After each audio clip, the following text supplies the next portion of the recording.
Welcome viewers, welcome to our Glory Globe TV. Scientists have created tiny living robots from human cells that can move around the lab dish and may one day able to help heal wounds and damaged tissues, according to a new study.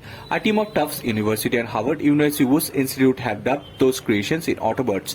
The research builds the earlier work from some of the same scientists who made the first living robots or Zonobots from stem cell sources, embryos and African chewed frog, Exunius levicis.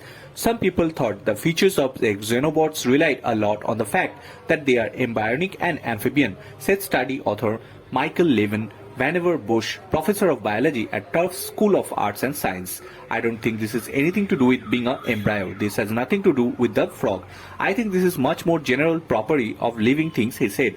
We don't realize all the components of our body cells have while alive. Autobots were not full-fledged organization because they didn't have full life cycle, Levin said. It reminds us these harsh binary categories that we are operated with is that a robot, that is an animal, this is machine. These kinds of things don't serve us very well. We need to get beyond that. The reason was published Thursday on journal Asburn Science.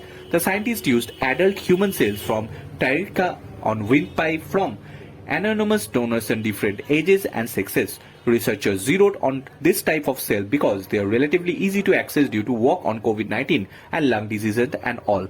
More importantly, because of the features of scientists believed would make the cell capable of motion, says study coauthor Grimem Gomasita, a doctoral student in Tufts. The technical cells are covered with hair-like projections called cilia that wave back and forth. They usually help the theatrical cells push our tiny particles that find the way into air passages in lungs. Earlier studies has been shown that the cells can form organoids, clumps, and cells widely used in research. Nimasuka experimented with the chemical composition of the theatrical cells growth conditions and found a way to encourage the cilia to face outgrowth on the organoids. Once she had found the right matrix, the organoids become mobile after a few days with the cilia acting bit like a walls. Nothing happened on day 1, day 2, day 4 or 5, but biologically usually does. Around day 7 there was a rapid transition, she said. It was like a blossoming flower. By day 7, the cilia had been flipped and were on the outside. In our method, each antibody grows from single cell.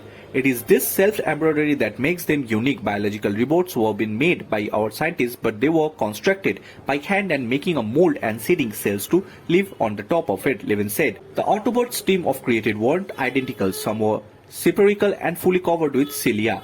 Falk Tuber, a group of leader of the Feuerbach Center for Interactive Materials and Biosphere Technologies at the University of Freiburg in Germany, said that study provided a baseline for future efforts to use biobots of different functions and make it from different forms. They have very circumcised environment that had live in, so there no possibility that they somehow get out of live outside the lab. They can live outside. That is very specific environment, he said, that are neutral lifespan, so after few weeks they would seamlessly biodegrade. Bureau Report, Glory Group TV.